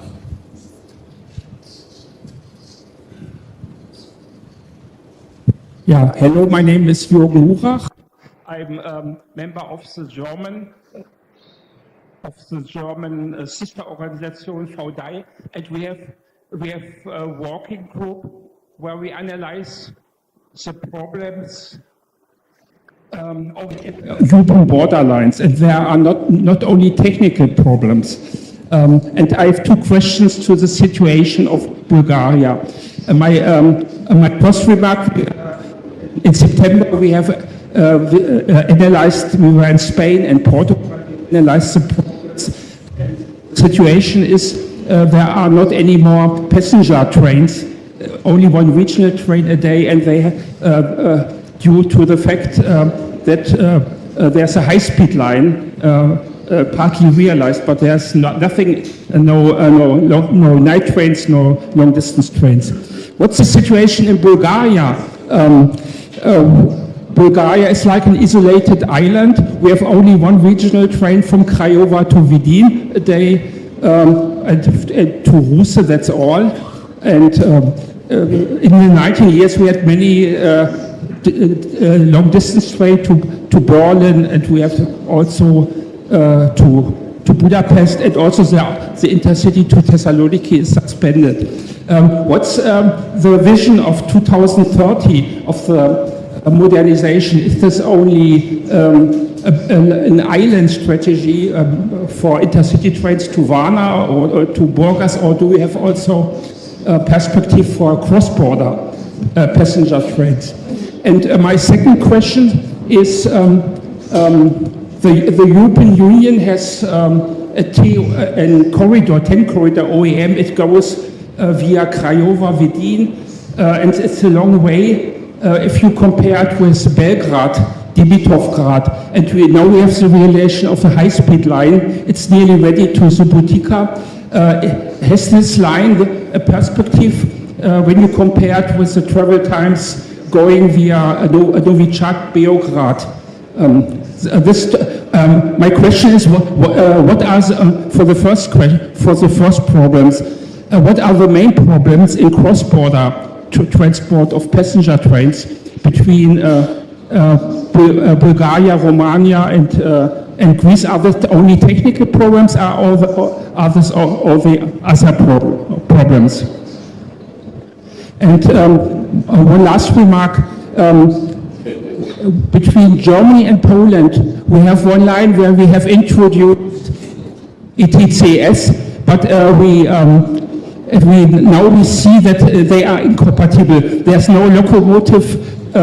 It's not possible to cross the border with ETCS. You must have the national security systems. And this was the communication problems between Germany and Poland. Do you have a good communication with Romania and Greece infrastructure companies to avoid these problems? Thank you, Jürgen. These were that we can remember about all 20 questions.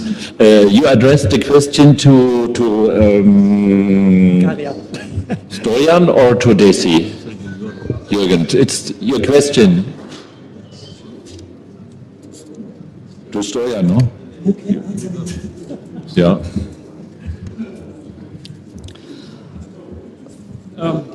My question is to the all actors of Bulgaria.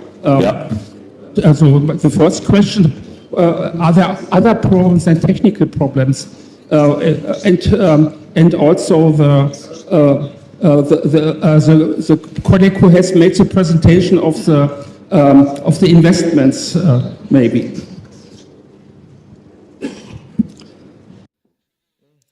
As per the first question, currently I personally will not be able to give you any complete information.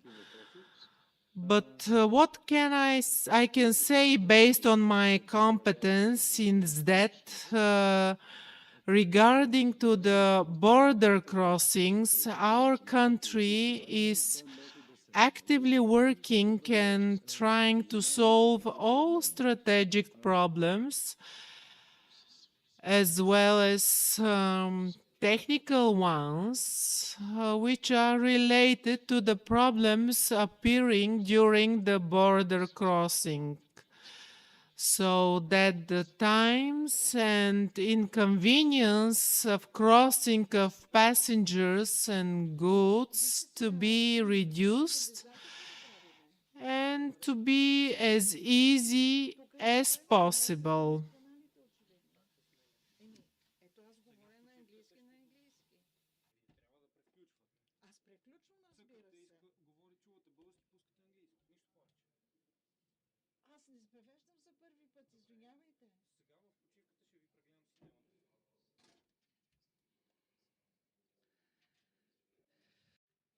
The first question, I would like to repeat.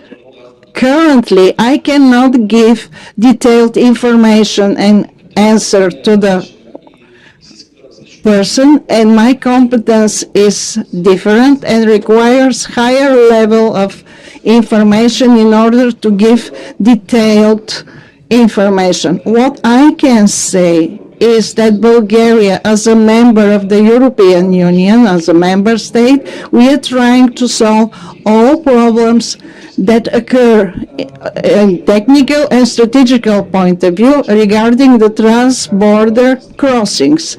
And the main and common goal, both of Bulgaria and the EC, to have minimal hinders and difficulties in trans-border services for passenger and cargo for all countries, all sides of the transport process.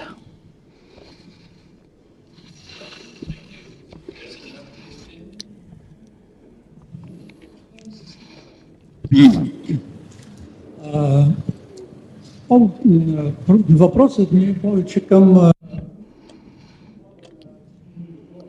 My question is to Mr. Grigorov.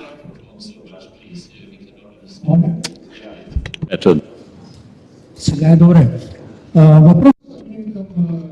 My question is to Mr. Grigorov. For the projects which were introduced here, unfortunately, I didn't hear about a project which is more than 100 years old between Troyan and Karlovo.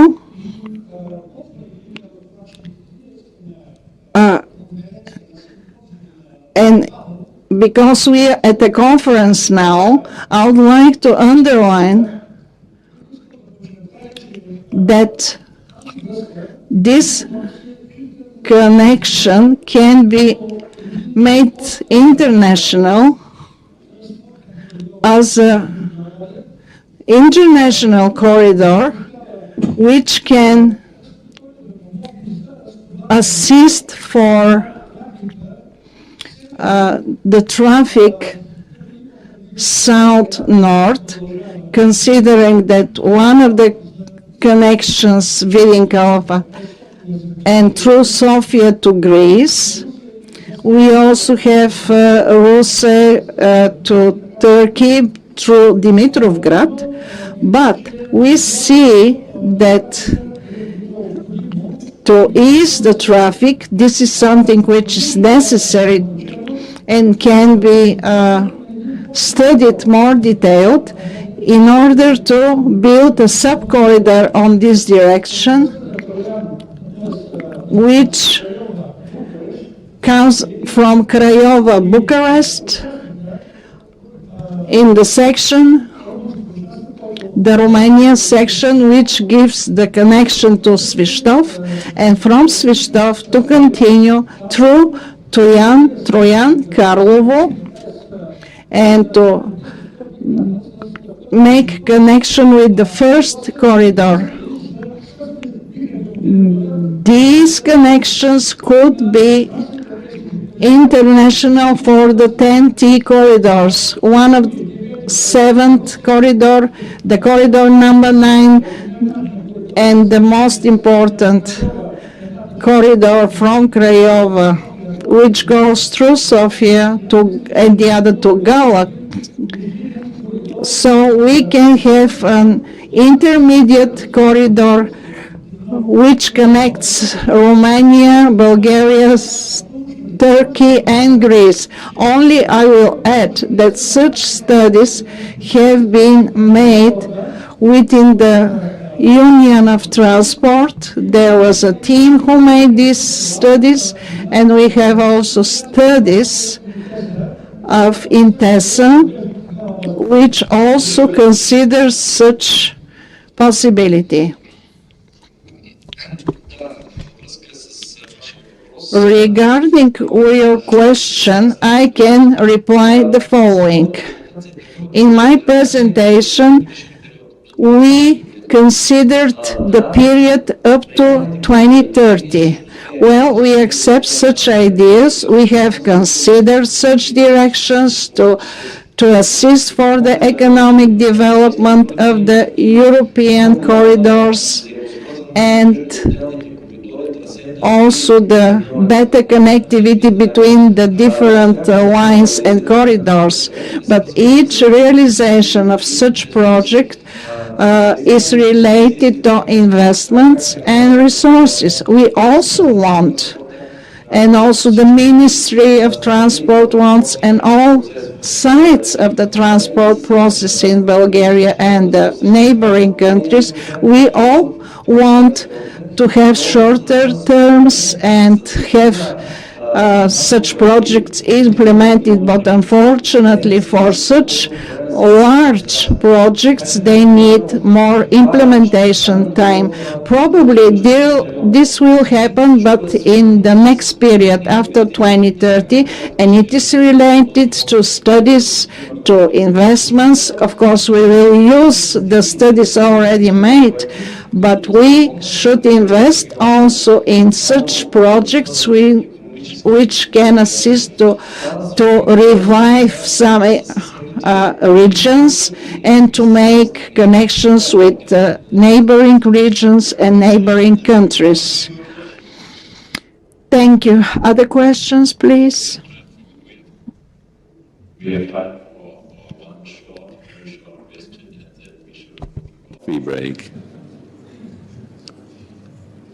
So no more short questions. Thank you very much. Искам да направя само едно съобщение. Just one announcement. We will open the next hall where there is an exhibition which you can see, and then you will have the possibility to have a coffee and some refreshments. And 1.10 At 1:10, we will start the next sessions where Engineer Georgieva and Dr. Golubov will be the moderators. Thank you for your attention. So you are welcome to this exhibition in the next call.